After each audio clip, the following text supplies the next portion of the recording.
Hello everyone, আমি আবার একটা অন্য ধরনের ভিডিও করছি। কি মনে হলো আমার হঠাৎ করে জানি না, আমার মনে হলো যে কিছু কথা বা এই ধরনের একটা ভিডিও অন্তত সকলের সাথে শেয়ার করে রাখা উচিত। হয়তো এতে কারোর সাহায্য হলেও হতে পারে। হ্যাঁ, তো উম, এটা অনেক সময় দেখা যায় যে যে সমস্ত ছাত্র বা ছাত্রীরা শিক্ষিকা বা শিক্ষক হতে চাইছে, মানে টিচার হতে চাইছে, তাদের ক্ষেত্রে এই সমস্যাটা দেখা যায় যে আহ, কোনো একটা ডিগ্রি বা কোনো একটা ট্রেনিং কোর্স কমপ্লিট করার পরে হয়তো তারা মনের মতো বেতন পাচ্ছে না বলে বিভিন্ন জায়গায় সিলেক্টেড হওয়ার পরেও কাজে ঢুকছে না। আবার এটাও এটাও সত্যি কথা যে অনেকে হয়তো সিলেক্টেডও হচ্ছে না। তো সবার উদ্দেশ্যে একটা কথা বলার, এটার কিছু আগের ভিডিওতেও আমি এটা বলেছি যে সরকারি বেসরকারি যে কোনো জায়গাতে আগে ট্রাই আউট করো। তাহলে কি হবে যে অন্তত ট্রাই করতে করতে করতে করতে কোথাও না কোথাও তোমাকে তো নেবে। যদি কম পয়সাও অফার করে, অল্প বেতন অফার করলো অল্প, কিন্তু সেটাও যদি অফার করে তাহলেও সেটাতে হ্যাঁ বলো, কারণ সেখান থেকে তুমি একটা এক্সপিরিয়েন্স সার্টিফিকেট পাবে এবং সেই এক্সপিরিয়েন্সটা তুমি তোমার বায়োডাটাতে অ্যাড করতে পারবে, যেটা কী হবে, যেটা ভবিষ্যতে তোমার কাজে লাগবে। একটা জায়গাতে তুমি তো এমন না যে 10 বছর কাজ করবে, কিন্তু ওই এক্সপিরিয়েন্সটা যদি তুমি সিভিতে অ্যাড করতে থাকো, তো সেটা কিন্তু তোমার পরবর্তীকালে তোমাকে বেনিফিট দেবে। তাই তো? তাই এটার জন্যই বলছি, যদি কারোর এরকম হয় যে তুমি সিলেক্টেড হয়েছো কিন্তু খুব কম পয়সা দিচ্ছে, একেবারেই চলবে না। আমি বলছি না যে তাহলে সেখানে তুমি জয়েন করো, বাজিও, কিন্তু মোটামুটি যদি তোমার সাথে মনে হয় যে না ঠিক আছে, নেগোশিয়েবল, করে নাও সেই কাজটা। এটা গেল ফার্স্ট, মানে এটাই খালি বলার জন্য আমি ভিডিও করছি না, এটা আমি কিছু আগের ভিডিওতেও বলেছিলাম এই কথাটা। এটা গেল ফার্স্ট। আচ্ছা, সেকেন্ড আমি আরেকটা মানে আরেক ধরনের একটু কথা বলছি। এক, কম পয়সা বেতন। দুই, আমি যে বেতন পাচ্ছি সেই বেতনটাকে আমি কি করে সেভ করব, সেই বেতন থেকে টাকাটাকে কিভাবে আমি প্রতি মাসে জমাবো। এটা একদমই অন্য ধরনের ভিডিও, আমার মাথাতে এলো বলেই আমি মানে করছি। মানে এটা আমি খানিকটা আমার নিজের জীবনে ঘটে যাওয়া ঘটনা, সেইটাও খানিকটা বলতে পারেন আপনাদের সবার সাথে একটু শেয়ার করছি। তো প্রথম আমি যখন কাজে ঢুকলাম আমার বেতন খুব একটা ভালো ছিল না। তো যখন আমি কাজে ঢুকি, বেতন ভালো যখন পাই না, তখন আমার মনে হতো যে এইটুকু টাকা মাইনা পাই, এটা দিয়ে আমি কী বা করে নিতে পারবো, কি কাজে লাগবে। আমি খালি অভিজ্ঞতার জন্য, এক্সপিরিয়েন্সের জন্যই কাজ করি। তো ফার্স্ট আমি কাজ করতাম একটা স্কুলে, এখন একটা কলেজে আছি।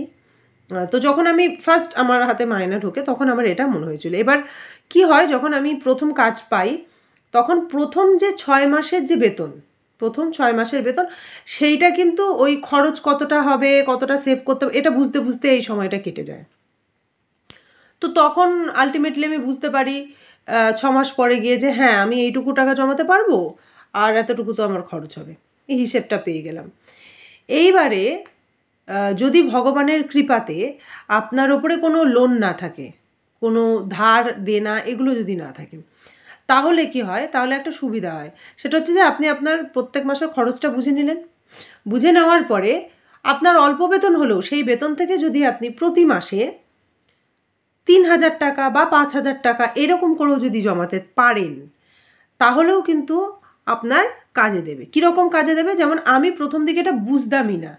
কী হবে 2-3 হাজার টাকা জমিয়ে, কী হবে 5,000 টাকা জমিয়ে, এইটুকু টাকা জমিয়ে কোনো লাভ হবে না।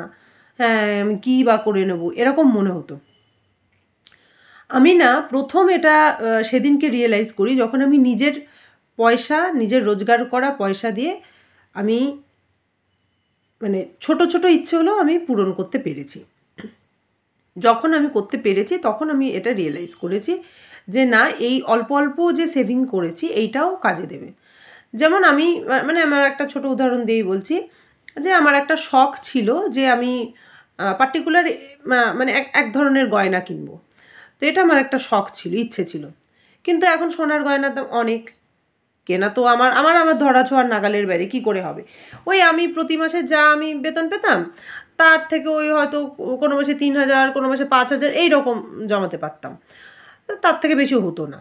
এবারে যখন এই জমানোটা ধীরে ধীরে ধীরে ধীরে 1 বছর জমিয়ে ফেলেছি, 2 বছর জমিয়ে ফেলেছি, তখন তো সেই লামসাম অ্যামাউন্টটা আমার ওখানে রয়েছে, মানে আমি তো সেটা খরচ করছি না।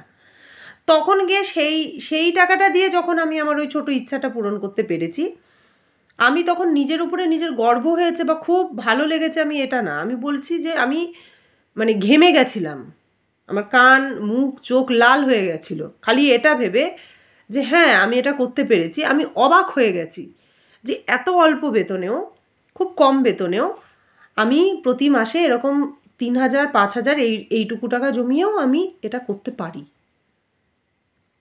এইটা ভেবে আমি অবাক হয়ে গেছি। ঠিক আছে, তো আমি এইখানে কেন এই কথাগুলো বলছি, কারণ অনেকেই এই জিনিসগুলো কি হয়, নতুন যারা কাজ করতে ঢোকে তাদেরকে বলে, বিশেষ করে আমাদের প্রতিবেশীরা, পারিপার্শ্বিক লোকজনরা, এরকম বোঝানোর লোকের অভাব নেই। হ্যাঁ, এই কম পয়সা দিয়ে কি হবে, আর সরকারি চাকরি না করলে কি হবে, কোনো মানে চাকরি নয় সরকারি চাকরি বাদে। এই ধরনের যে মানুষজন এরকম বলে মানুষকে কি বলবো, হীনমন্যতায় বা একটা ডিপ্রেশনে ঠেলে দেওয়ার মানুষজনের সংখ্যা কিন্তু কিছু কম নাই দুনিয়াতে। তবে আমি বলবো যে আপনি যে কাজই করেন না কেন, সেটা সরকারি বেসরকারি কিছু কাজ, ছোট কাজ, যাই করেন না কেন, অল্প বিস্তরও যদি মায়না পান এবং আপনার মাথার উপরে যদি লোন না থাকে, যদি ঋণ না থাকে, যদি কোনো দেনা না থাকে, এটা কিন্তু ভগবানের একটা বড় আশীর্বাদ। আপনি যেটুকু পারেন সেইটুকু টাকাও যদি জমান, তাহলেও কিন্তু সেটা আপনাকে ফল দেবে। আমি বলবো না যে সেটা দিনের দিন দেবে, মানে আপনার ধরুন ইচ্ছা যে আমি একটা ফ্রিজ কিনবো, ধরে নিন আপনার এটা একটা ইচ্ছা, এবার সেইটা আপনি ইনস্ট্যান্ট হয়তো ফুলফিল আপ করতে পারছেন না, কারণ আপনার বেতন কম। তা আপনি আজকে না পারলেও আগামী 1-2 বছরের মধ্যে তো পারবেন, তাই না?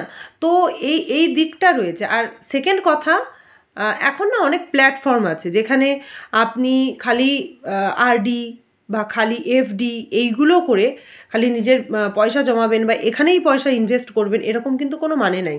মিউচুয়াল ফান্ড বলে জিনিস রয়েছে, সেখানেও আপনি দিতে পারেন, সেখানেও আপনি টাকা খাটাতে পারেন, শেয়ার মার্কেটে টাকা খাটাতে পারেন। এবার আমি কিন্তু কোনো প্রমোশনের কোনো ভিডিও করছি না, মানে এই ব্যাপারটা হয়তো অনেকে মনে করছে যে প্রমোটেড, আমার কোনো ভিডিও প্রমোটেড না, কেউ আমাকে বলেনি। আমি যেটা আমার নিজের জীবনে করেছি আমি সেটাই মানে বলছি। মানে অল্প বিস্তর টাকা হলেও সেখানে অল্প অল্প করে জমানো সম্ভব। এবং সত্যি কথা বলতে, যারা আজকে ভাবছেন যে আমার বেতন খুব কম, আমার দ্বারা কিছু হবে না, তাদেরকে বলছি সেইটা দিয়েও অনেক কিছু করা সম্ভব যদি আপনি পজিটিভ থিঙ্কিং রাখেন। ব্যাস এইটুকুই আমার বলার ছিল। মানে আমি এতদিন খালি বলেছি যে কাজ করুন বা কাজের জন্য সিভি বিভিন্ন জায়গায় জমা দিন, সরকারি হোক বেসরকারি হোক যে কোনো সংস্থা হোক সেখানে গিয়ে জমা দিন। আজকে তার সাথে একটু অ্যাড করলাম, অল্প বেতনেও সেভ করে বা অল্প বেতনেও নিজের টাকাটাকে জমিয়ে সঞ্চয় করে, অল্প অল্প সঞ্চয় করে, আমি বলছি না বিশাল একটা টাকা, বিশাল একটা কিছু অ্যামাউন্ট সঞ্চয় করা, অল্প অল্প সঞ্চয় করে সেইটাকেও কিন্তু কাজে লাগানো যায়, সেটা দিয়েও করা যায়।